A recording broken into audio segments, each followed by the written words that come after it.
Guys, clay pots ఎలా seasoning చేయాలో ఈ వీడియోలో చూసేయండి. మనం వీటిని ఇంటికి తీసుకొచ్చిన వెంటనే యూజ్ చేయకూడదు. ఒక నైట్ మొత్తం వాటర్లో నానబెట్టాలి. ఒక బకెట్ వాటర్ తీసుకొని ఇవి మొత్తం సింక్ అయ్యేలా డిప్ చేసి నైట్ మొత్తం అలానే ఉంచాలి. ఇలా ఒక నైట్ మొత్తం నానబెట్టినప్పుడు ఎయిర్ బబుల్స్ ఏమైనా ఉంటే ఫిల్ అయిపోతాయంట. ఇక్కడ మీరు చూడొచ్చు, బబుల్స్ ఫామ్ అవుతున్నాయి.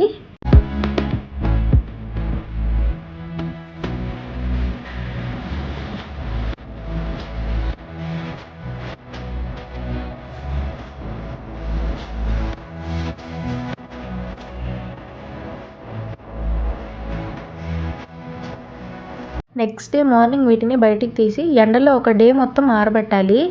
మా బాల్కనీలోకి అయితే ఎండ రాదు, సో అందుకని చెప్పి నార్మల్గా గాలికి ఒక డే మొత్తం ఆరబెట్టాము. ఇదైతే మా నాన్నమ్మ చెప్పిన ప్రాసెస్ అనమాట. వీటిని సీజనింగ్ చేయడానికి చాలా మెథడ్స్ ఉంటాయి. మీకు ఏమైనా తెలిస్తే కామెంట్ చేయండి. ఇలా ఒక డే మొత్తం అవి ఆరిపోయాక ఈవినింగ్కి తీసేయాలి. Next day morning oil apply చేసి మళ్ళీ ఎండబెట్టాలి. మనం వంటకు వాడుకునే ఆయిల్ అయినా అప్లై చేయొచ్చు, పారాషూట్ ఆయిల్ అయినా అప్లై చేయొచ్చు. ఇక్కడ చూపిస్తున్న విధంగా మట్టి పాత్రలకి మొత్తం అంటేలా ఆయిల్ అప్లై చేయాలి.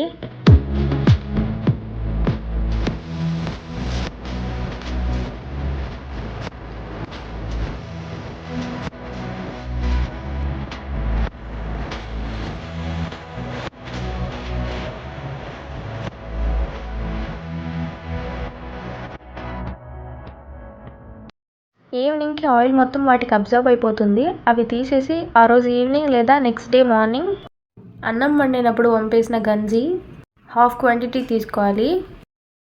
మిగిలిన హాఫ్ క్వాంటిటీ వాటర్ తీసుకోవాలి. వీటిని మీడియం ఫ్లేమ్లో బాయిల్ చేయాలి. 2 or 3 times రిపీట్ చేసి యూస్ చేసుకోవచ్చు. ఇలా చేస్తే అవి గట్టిగా ఉంటాయి, హీట్ అబ్జర్వ్ చేసుకుంటాయి అని చెప్పి మా నాన్నమ్మ చెప్పారు. Please don't forget to like, share and subscribe for more videos.